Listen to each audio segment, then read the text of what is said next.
I don't think Jalen Hurts cares if it's pressure on him, but that's the facts. The pressure is on Jalen Hurts. I mean, they went and got you your best friend at wide receiver. You have to deliver. And I think, Jalen Hurts may be a little more safer than, people may want to believe, because if you get rid of Jalen Hurts, what position is that going to put AJ Brown in? It's like a huge conflict of interest. So this has to work.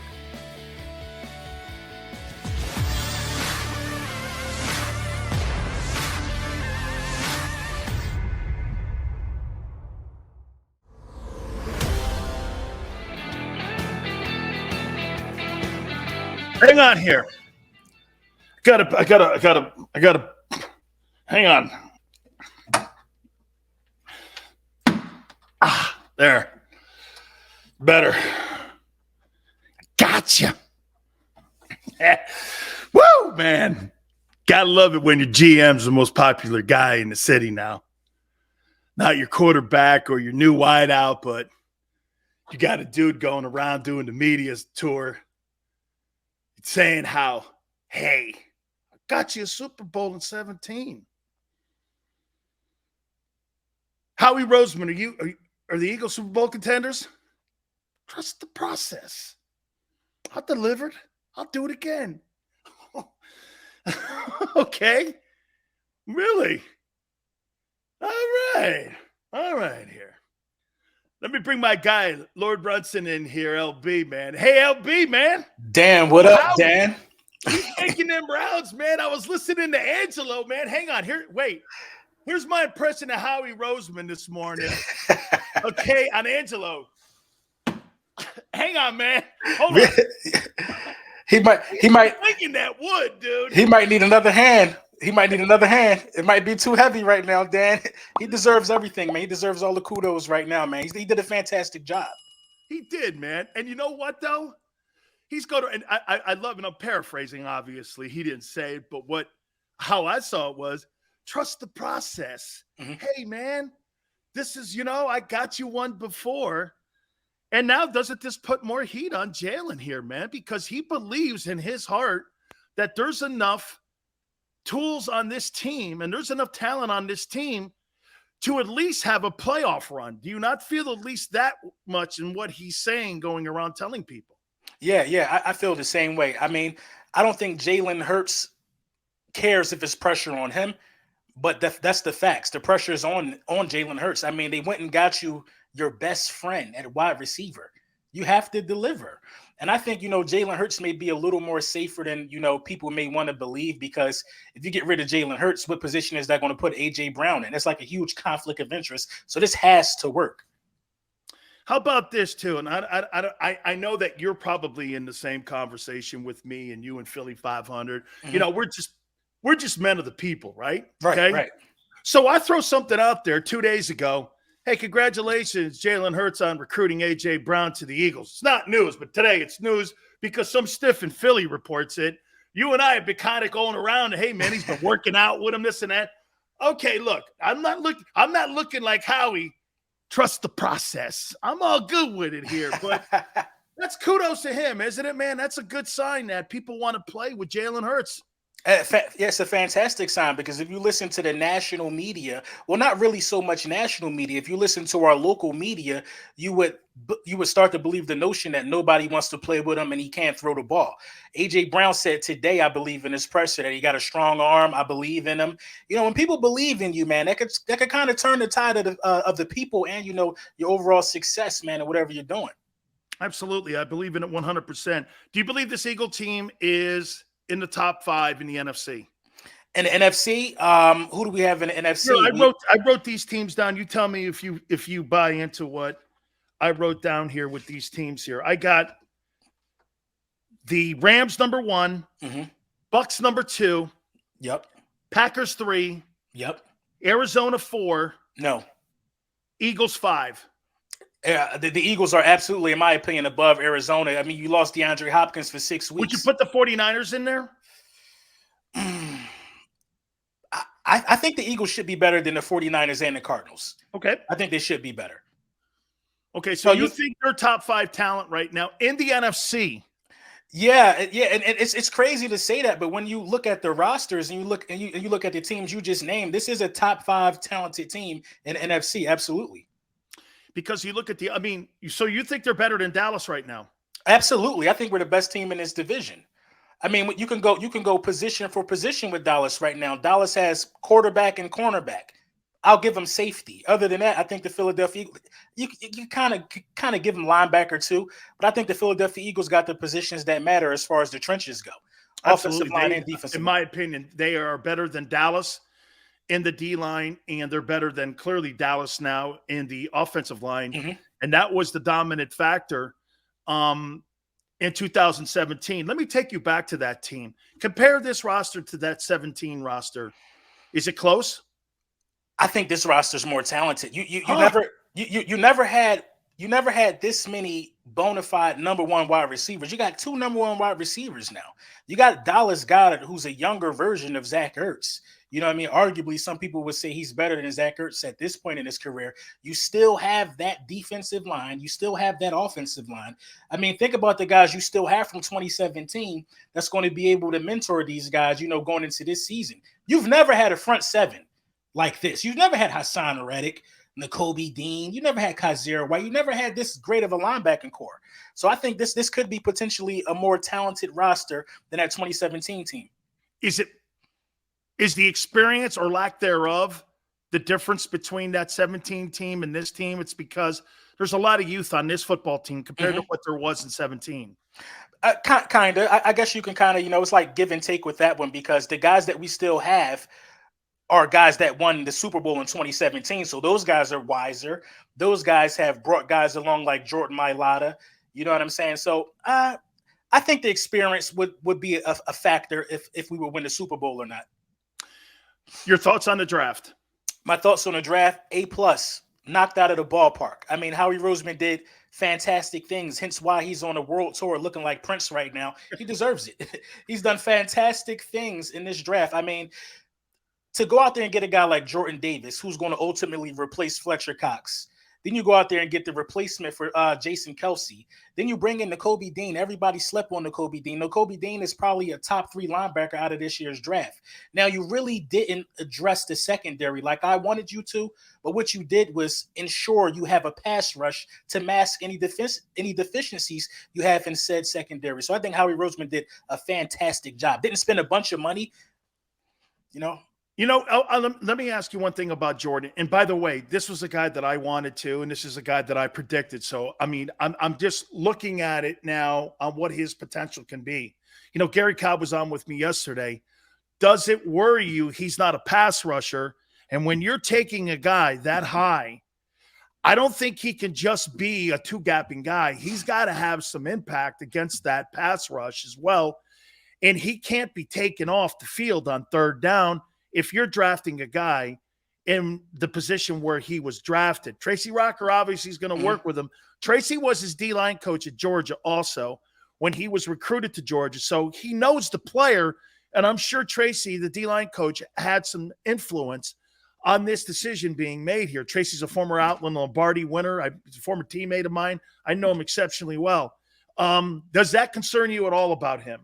It does concern me because he is the number one pick on our team, and you expect him to go out there in his rookie campaign to be able to get some sacks as well. Now, where I think he'll excel at is, in run stop defense. I think that's going to be really promising for him, and we'll always have a fresh set of legs and a fresh body right there to plug up that middle. But I do want to see him get after the quarterback more, and I think that'll come with time as well, too. N'Kobe Dean, your thoughts on him slipping all the way to the Eagles in round 3? Thank you. Thank you to everybody, thank you to everybody that passed on him. I mean, I don't know what the story is with the injury. I don't know the facts behind it, but it doesn't look like he needs surgery. He's going to be in camp. I mean, I don't understand how that much talent slips to the 3rd round based upon, he say, she say with a surgery situation. I think that N'Kobe Dean is going to be a day one contributor for this football team.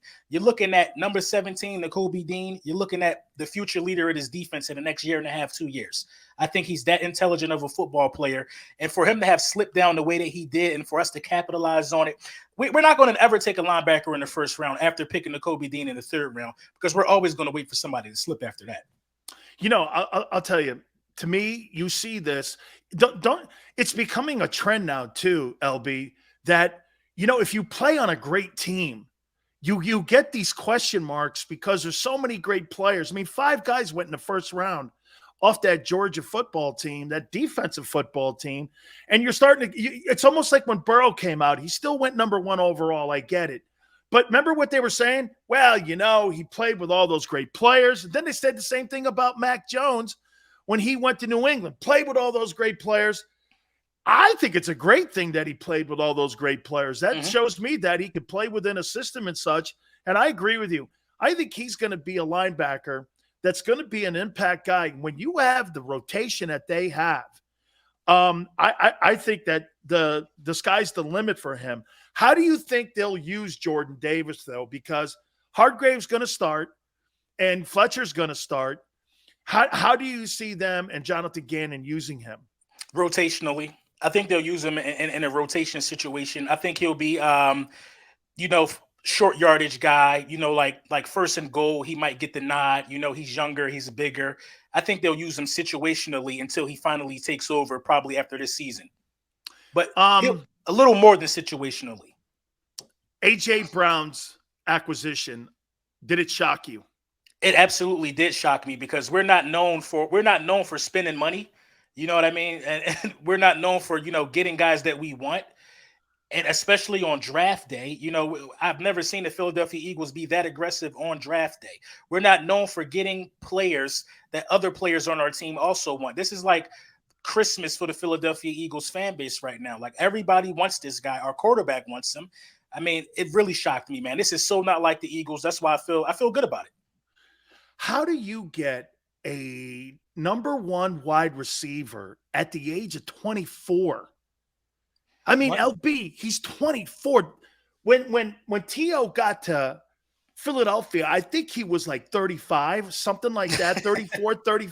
He was still an A-plus player. Yeah. But you got this guy for the next 10 years in your building. Mm-hmm. The impact you think he has on both Jalen and Devontae Smith? Huge impact on Devontae Smith because Devontae Smith, he got that dog in him. We all seen it last year. Devontae Smith ain't trying to be looked at as no number 2 wide receiver. So in a sense, the friendly competition is on. Devontae Smith was one of the first guys to reach out to AJ Brown upon arriving to Philly. So I kind of gauge the type of guy Devontae Smith is. Now, Jalen Hurts is going to have a huge impact on Jalen Hurts as well because Jalen Hurts now has a guy that he's going to look at. This is the guy. I'm going to feed this guy the ball. He didn't quite feed it to Devontae Smith as much as I would have liked last year, but I think he's going to utilize AJ Brown based upon the personal relationship they have. So that all can be just good things for everybody. Wouldn't you agree now? I talked to our boy Philly 500 yesterday on this. Mm-hmm. We no longer can say this, right, LB? Hey, man, the Eagles didn't give Jalen every opportunity to succeed here, man. I mean, he's been given everything that I would say what you're seeing down in Miami to Tua Tagovailoa. He's been given an opportunity here and a fair chance to win this job, correct? Yes, very, very, very fair chance. If he doesn't, it's a couple scenarios that this season can play out that would have Jalen Hurts, basically looking at finding another job, in my opinion. If you don't make the playoffs at all, you got to evaluate your quarterback. If you have a bad passing season, you got to evaluate your quarterback. I mean, this is a good and bad thing for Jalen Hurts because he'll get to see where he really is. Now, mind you, we had like 8 drop touchdown passes. We had some wide receiver issues. Wide receivers, getting called for penalties that brought touchdowns back as well. Now you have a more competent wide receiver. You do look at what Carson Wentz did in his second season in the system. Carson Wentz was an MVP candidate. I'm expecting Jalen Hurts to make a jump, not that significant, but I'm expecting Jalen Hurts to make a jump that wakes up the NFL and eases some of the doubt that's around his name. So the ball is totally in his court. You think he has a chance to be the most improved football player in 2022? Absolutely. Absolutely. The organization gave him, the tools necessary to make his name in this league. He's not walking into a situation like, what's an example of a good quarterback that we've seen recently who just didn't have the weapons? Now the trend is to get your young rookie quarterback on a rookie contract, get him some weapons. They did it with Burrow. Tua now has weapons. Baker Mayfield had weapons at one point, and that's how you got to gauge these guys. So I hope it turns out for him to be, more like Joe Burrow than Baker Mayfield. Absolutely. Hey, real quick, man. Is Doc Rivers in trouble? It's not his fault though. I mean, if you're missing an MVP of the league, I don't think it's really his fault. You know the situation that he's in right now with the Philadelphia 76ers. That's a tough one, man. That's a tough one because you still got James Harden. You had the lead at half. I think Doc Rivers got to not be so stubborn and put guys in that's effective. LB, well, hang on for a minute, man. You missed the open of the show because I spilled some jelly donut on my shirt here, and I was celebrating James Harden's fat roll around his gut. Yeah. And how bad he is now, and how like he's really just completely out of shape. My new name for Harden is Donut. Okay, and so like, hey man, there's a prime example, isn't it, of a guy who didn't take care of his body like Brady and LeBron, and was just relying on his shooting ability, and all of a sudden, this guy got old at 33. And within 2 seconds, I mean, I'm watching this guy last night. What the hell was he last night? 5 of 13. Yeah, I mean, he's not getting that extension in Philly. Probably not. And then when the step back isn't working, and then when you can't lull every defender to sleep and blow by him and get an effective shot at the rim, you're really kind of useless. So, I mean, James Harden is still a really, really good, effective passer. But in order to get the maximum out of the version of James Harden we have, you need to have a dominant presence in the middle, and we're missing Joel Embiid right now. See, man, look at my boy LB, man. He looks like a Jewish preacher right here, man. He's got his thing on his shoulder. He's ready to go read the Torah and go like this. Yes, I am. The Eagles will win the Super Bowl again in the next 5 years. That's a great question. You think they're do you think they're fighting for a Super Bowl in the next 2 years? The window is open now. Think about it. The window is open now. Think about what you have. This is the window for a Super Bowl. You don't get this many pieces and get these many veterans to come back on one-year deals for nothing. They're trying to swing for it. Absolutely, brother. I love you, man. Make sure you watch his podcast. He and Philly 500 have now become my boys. I love you guys, man. You're always welcome here. Hey, man, I got to tell you, you're Eagles, man. And you know what? People think I'm hating on Howie. I'm actually making fun of him, but I'm also going to say this. He's got a right to take them victory laps, man. I forgive him. Yeah, me, dude. I forgive him. I forgive him, Dan. I ain't going to lie, Dan. I forgive him. Hey, wait a minute. Hey, LB, I got you. Thanks, brother. I appreciate you coming aboard, man. That's no problem, Dan. I appreciate you. You got it, man. I appreciate it very much. Hey, Morgan to Morgan, my friends, the fee is free. That means this: when you're in search of an attorney, there's only one place to go. John Morgan has been telling me this for years and years, and you know what it is? Finding that attorney to make sure your family gets the fair compensation is what we are talking about here. If you're hurt or injured on the job, getting that attorney could determine whether or not your family is secure with a catastrophic injury. And Morgan & Morgan is going to make sure, no matter how big the case is, they're going to be there for you. For the people, it's not a slogan. This is who they are. Last 30 years, Morgan & Morgan has brought home for their clients over $13 billion in compensation.